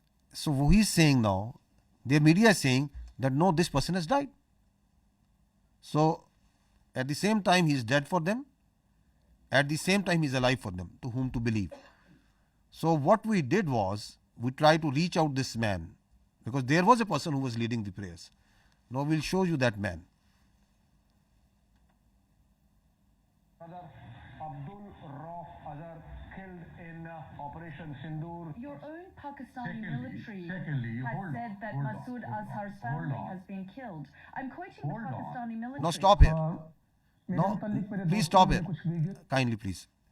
No, the misinformation that is being spewed from the Indian side is being also picked up by international media, because they push it out so aggressively and so much that a very a journalist of an international media is saying, believing that the brother of the story, because that story has been told, has been given to her by a very top-ranking official. And she's saying that the military officials of Pakistan have said that. Where is that record? At what time ISPR, myself, anybody has said and made any comment about him? Now he is this man. His name is Hafiz Abdul Rauf, who is actually leading the prayers. And listen to him what he's saying. जी एक जनाजा पढ़ाने की मुझे बड़ी ही शदीद तकलीफ है और रंज भी है कि बगैर किसी तस्दीक के, बगैर किसी तहकीक के मेरे बारे में इतनी बड़ी बड़ी बातें और बैनुल-अक़वामी चीज़ें बयान कर दी हिंदुस्तान ने और उनके मीडिया ने, जो बिल्कुल ही मुज़क्का खेज़ है और जिसका हक़ाइक़ से क़तन कोई ताल्लुक़ नहीं है। मेरी ज़िंदगी सबके सामने है। मेरे माँ बाप उस्ताद थे, मैं खुद तालीम दोस्त आदमी हूँ। मैंने पहले कॉलेज में पढ़ा, स्कूल में पढ़ा और बेहतरीन मेरी एजुकेशन रही। So he's saying, I am surprised that I am being talked by the Indian media. So my parents were teachers. He's got 3 daughters, son, and he is born in March 1973. You can see his details, family details and everything over here. So we are actually surprised that even today, then again, they have come out with the same thing. So it is now getting, it's a little flabbergasted that whatever they are telling, why they are telling, and what to believe, what not to believe.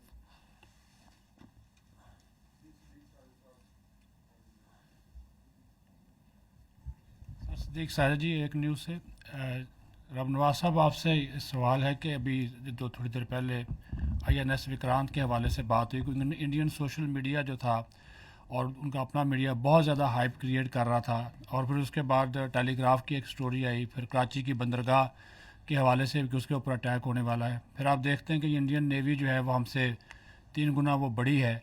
تو لیکن آپ نے یہ بھی کہا کہ ہماری جو فورس جو ہے وہ خاموش فورس ہے. تو کیا یہ جو خاموشی تھی کسی طوفان کا پیش خیمہ تھی جس کی وجہ سے وہ اٹیک نہیں کر سکے؟ کیونکہ ادھر تو لڑائی ہو رہی تھی اب آرمی کی بھی اور فضائیہ کی بھی. جی بہت شکریہ. وہ انڈین میڈیا نے تو آپ نے دیکھ لیا تھا کہ وہ کراچی پہ وہ اور باقی بھی لاہور کی بندرگاہ پہ بھی قبضہ کر لیا تھا جو آپ نے دیکھا اس پہ. تو وہ تو let's keep that aside. So again میں نے کہا نا کہ یہ بھی جو ٹیلی گراف کی بھی جو ساری یہ انفارمیشن آپریشنز ہیں اور جو میں نے آپ کی کیپیبلٹی بتا the end Indian navy also understands کہ اس کی کیا کیپیبلٹی ہے. اور اس کی فار ایگزامپل کراچی سے قریب لے کے آنا 400 میل میں نے آپ سے کہا even at that range and if it comes even closer so that makes it extremely vulnerable. They understand it perfectly well. ایک تو جو کوآرڈینیٹڈ تھریٹ ہے naval air arm and Pakistan air force جو جنریٹ کرتی ہے وہ اور ایون جو ہماری سب سرفیس ایلیمنٹس ڈپلائڈ تھے تو وہ دے فلی انڈرسٹوڈ ایٹ آل ٹائمز کہ کیا تھریٹس ہیں. لیکن ظاہر ہے کہ میں نے جیسے کہا کہ جو وار کی پروسیکیوشن ہوتی ہے that's not an isolated service matter that is coordinated at all 3 services level. تو وہ اس میں جو ڈیسیژن میکنگ ہوتی ہے وہ اسی حساب سے ہوتی ہے.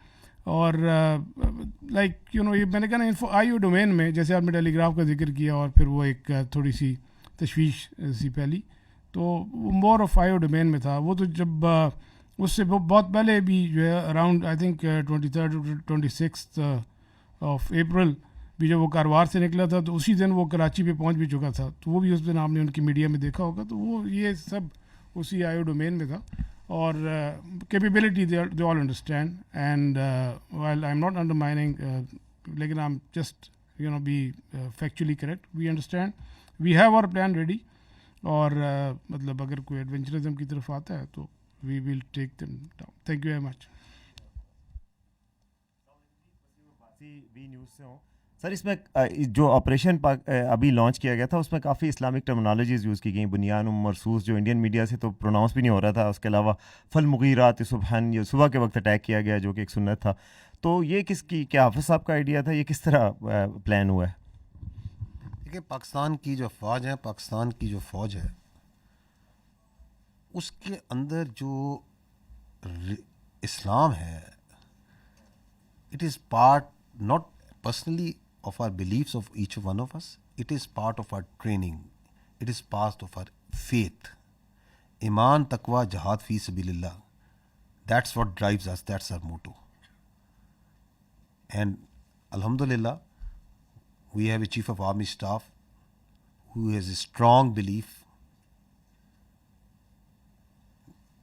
تو لیڈرشپ جو سی ہے جو اوپر ہوتی ہے اس کا جو بلیف ہوتا ہے اس کی جو کمٹمنٹ ہوتی ہے وہ ٹرانسلیٹ ہوتی ہے انٹو ڈفرینٹ طریقوں سے آپریشنس میں بھی. تو یہ جو نام ہے یہ کیا بتاتا ہے؟ یہ بتاتا ہے کہ یہ مومن ہوتے ہیں جو اللہ کی راہ میں لڑنے والے ہوتے ہیں وہ سیسا پلائی ہوئی دیوار کی طرح ہوتے ہیں. دے آر دیٹ اسٹیل وال. اینڈ الحمدللہ اللہ کے فضل سے پاکستان کی افواج جو سی ہیں دی ایکٹڈ لائک اے اسٹیل وال.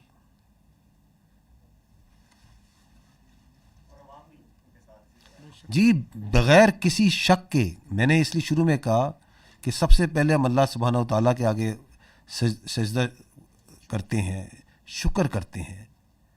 پھر ہم پاکستان کے عوام کا پاکستان کے یوتھ کا پاکستان کے میڈیا کا پاکستان کے سیاستدانوں کا تمام پولیٹیکل پارٹیز کا اس وقت جو ہماری پولیٹیکل لیڈرشپ ہے ان کی حوصلہ مندی کا یہ جو آپ نے رسپانس دیکھا ہے it is the all elements of national power.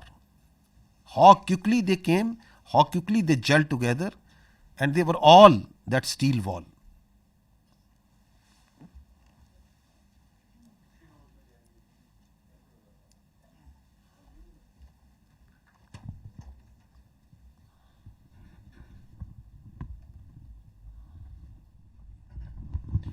Sir Faisal Raza Khan, I am from PTV World. My first question is related to Pakistan Air Force. Beside the congratulations, you have got 6-0. Definitely. So my question, you were talking about spectrum supremacy.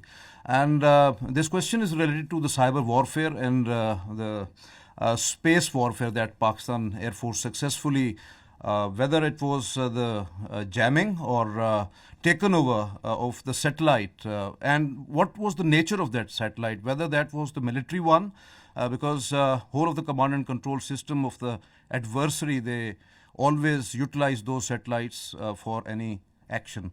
That's one. And with the silent guy of Pakistan Navy, Vice Admiral Rab Nawaz Sahab. Sir, in Pulwama, we have seen on 4th of March 2019 when Pakistan Navy successfully detected the Indian nuclear capable submarine. And in Navy terminology, we always say detection means destruction. So beside P8I Poseidon, whether you have taken over any sort of a signature of the Indian submarines, because in submarine warfare, most of the times naval assets, number one is the submarine that always go off the harbor and get into the enemy territory. So have ever you have got any sort of a signature in any sort of your asset, from any sort of your asset, any signature of the adversary? Thank you, sir. Sir, please. Thank you very much. Thank you very much for your question. And you're right that we did make a mention of that detection on 4th of March in 2019 after the Pulwama incident, when we detected one of the submarines south of Pasni at that time. I will, because of the operation security reason, not like to comment on that, but let me tell you this thing, that we had a very effective anti-submarine warfare surveillance during this time. We exactly knew when the submarines left the harbor and where they were likely to be deployed. And we also had a very effective deterrence operations in play, which I think they were successful in keeping these submarines at bay. So beyond that, I will not like to comment on any further. Thank you very much. Regarding spectrum supremacy, जैसे कि I mentioned, it's a critical component, a very vital component, cardinal for the electromagnetic spectrum, and that we have cyber and space. They come hand in hand with EW. With the satellite, the satellite that was jammed was a military satellite used by them. The downlink is scuttled. It leads to decision paralysis if done on a continued level. There is no communication where beyond line of sight platforms are acting, so they kind of get redundant. Whenever any payload is within line of sight, it is working on certain other principles. When it is going beyond, it goes on SATCOM, and the SATCOM is denied, so its effectiveness is reduced to almost nil. And so is cyber, where the services are denied, the nodes, the C2 structure that are working over there in the whole architecture. So it's a kind of a paralysis that takes place whereby cyber and space, they go hand in hand, and that is how you carry out the spectrum supremacy. I just mentioned it is Pakistan Air Force is really going into it with full momentum. Our Chief of the Air Staff is leading this initiative whereby we are entering into this domain, and it gives you cross domain effects. When one side is applied and in multiple levels, you get the outcome, the providence, and the dividends. So this is the new warfare. This is the new thing that is there. As soon as the things are getting digital, wireless, we are relying on electromagnetic spectrum more and more, and so this becomes imperative that we have control over the spectrum. I just mentioned control of air is preceded by control of spectrum now. Through spectrum and EW, we were able to see beyond our radars, and we had, as I mentioned, I showed you, we had correct, precise IDs of the projectiles and the platforms that were taking off, and thereby we could react in time and respond in the way as you just saw.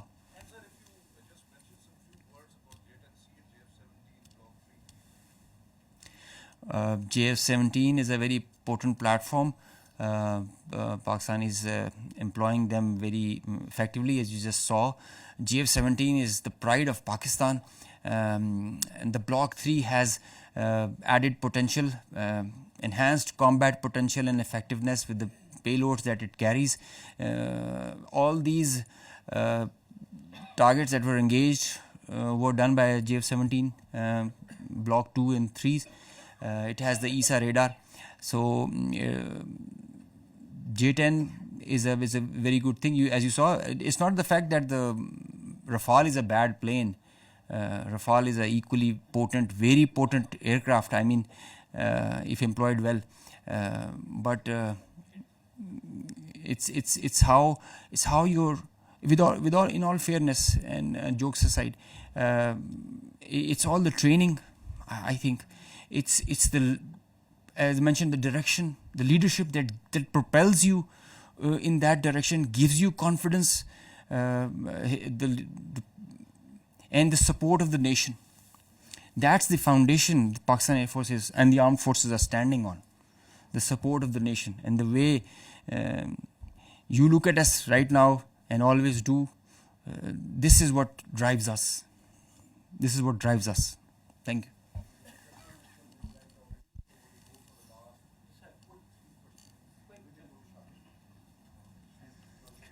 He's asking that the questions should not be quick, the answer should also be quick. I'm sorry.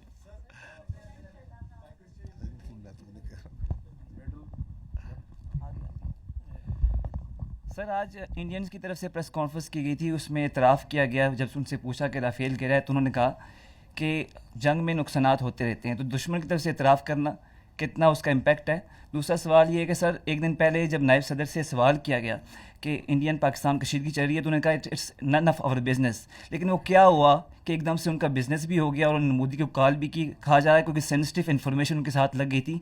तो क्या national command authority की जो meeting थी उसके बाद हालात बदल गए, जज्बात बदल गए?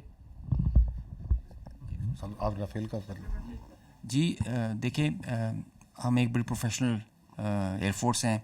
इंडियन एयरफोर्स भी बहुत प्रोफेशनल एयरफोर्स है, एक आर्म है, and we have a kind of unsaid unwritten vow in between that हम एक दूसरे की प्रोफेशन उस पर कोई वो नहीं करते। My job is to defend my country, his job is to defend his and perform his duties. They can appreciate it. I appreciate it that they have accepted it, because it's evident. You can see it in the air, on the ground. Everybody is looking at this, satellite pictures for that. So he had no other choice, I guess. And I told you there are 3 Rafales that are missing. So one MiG-29, one Su-30. जो आपने बात की, देखें मैं आपको पहले ये अर्ज किया है, and I will repeat it. Military conflict or war between 2 rival nuclear states is absurd, inconceivable, and sheer stupidity. So, once India thinks that it wants to carve out space for war between India and Pakistan, it is not carving out space for war. It is a recipe for mutual annihilation. Therefore, there is no space for war, and the world knows it. And you saw it. In this conflict, Pakistan exercised escalation control. We acted very maturely. We used our conventional forces, we gave up notch-up response, and we didn't even pull any force from our western front. We kept on continuing to conducting the counter-terrorism operations without any pause. And while doing that, we were the one who were maintaining escalation control. And you saw that manifestation, that on the morning of 10th, who is asking that we don't want to de-escalate? We don't want to escalate. And if Pakistan is willing to de-escalate, then we will also de-escalate. Who is asking that? Publicly. So the escalation control was with Pakistan. We were acting very maturely, and we understand that this notion of carving out space, it is madness. And that's why you said, that's why what you referred to, the world community, the international players, they very well understand that. Sir, I'm from Chinese media. My name is Yusuf Khan. So my question is that, sir, there is a news on foreign media and also on social media. Sir, my name is Yusuf Khan. I am from Chinese media, CCTV. Sir, there was a news on foreign media and also on social media that Pakistani Air Force entered the Indian airspace. I just want to know this, sir. Okay, let me answer you before the AVMs gives you the specific. Please, if we have to stay away from what's all coming on media and social media. If we go as per the conduct of this military conflict by the media and social media, then there were 15 attacks that Pakistan made. Karachi is already burned. Quetta is gone. And God knows what all has happened. There's a female pilot also in our captivity. I don't know. So let's try to stick to the facts, and let's not try to stay what the media or social media is saying.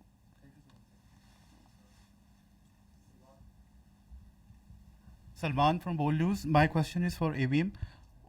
Chota sa quick question hai. What was the difference between PF and IF engagement? Is what only JTNC or something else?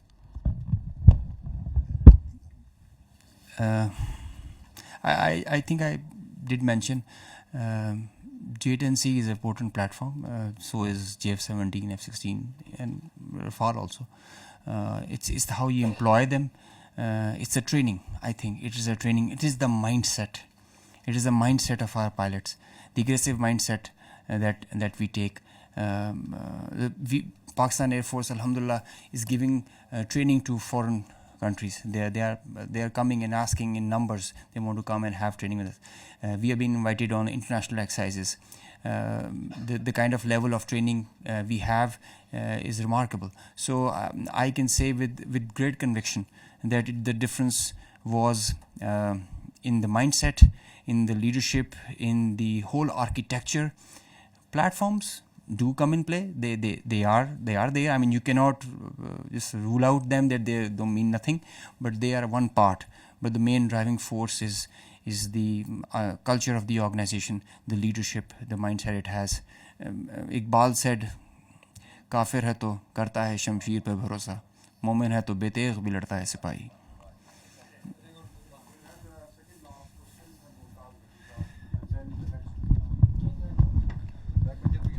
जल साहब, वैसे तो पहलगाम के फ़ौरन बाद जो disinformation operation launch किया गया था इंडिया की तरफ से इस कॉन्फ्लिक्ट के ऊपर, वो उससे सारी दुनिया आगाह हो चुकी है। मगर एक इंतहाई गैर जिम्मेदाराना ख़बर जो वहाँ पे फैलाई गई और फैलाई जा रही है, वो यह है कि हमारी न्यूक्लियर फैसिलिटी को करेना के करीब जो है उन्होंने हिट किया है। आल्दो हमें तो मालूम है कि ये फॉल्स है, मगर इंटरनेशनल कंजम्पशन के लिए मैं चाहूँगा कि आप अपना इसके ऊपर पॉइंट ऑफ व्यू दे दें। जी, फॉल्स है।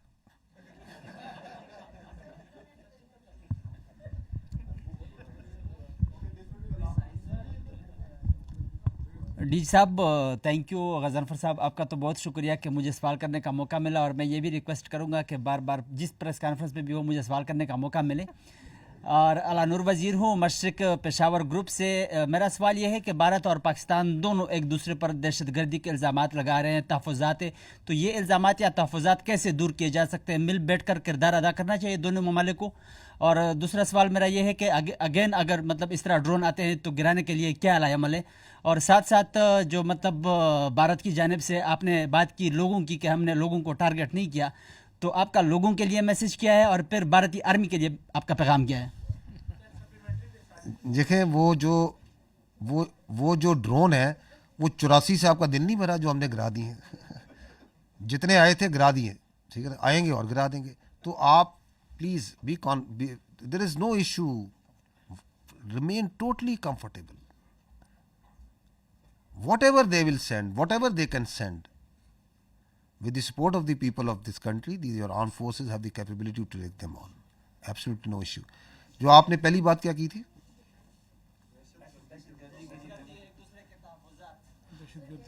You see, we have to first this issue of this scourge of terrorism.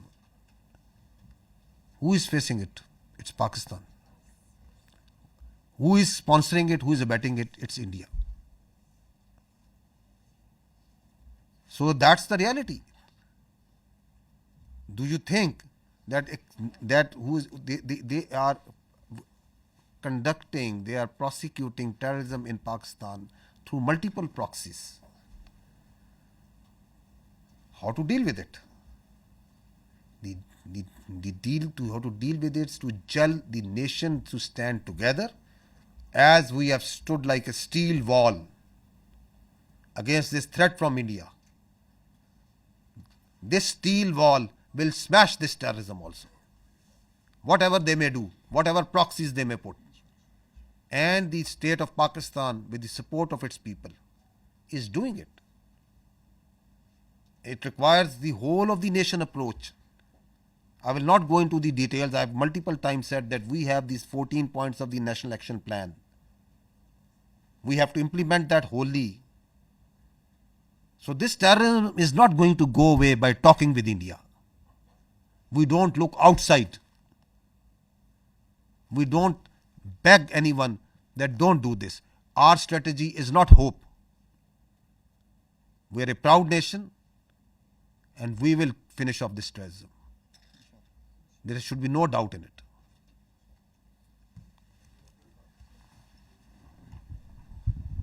Thank you very much sir.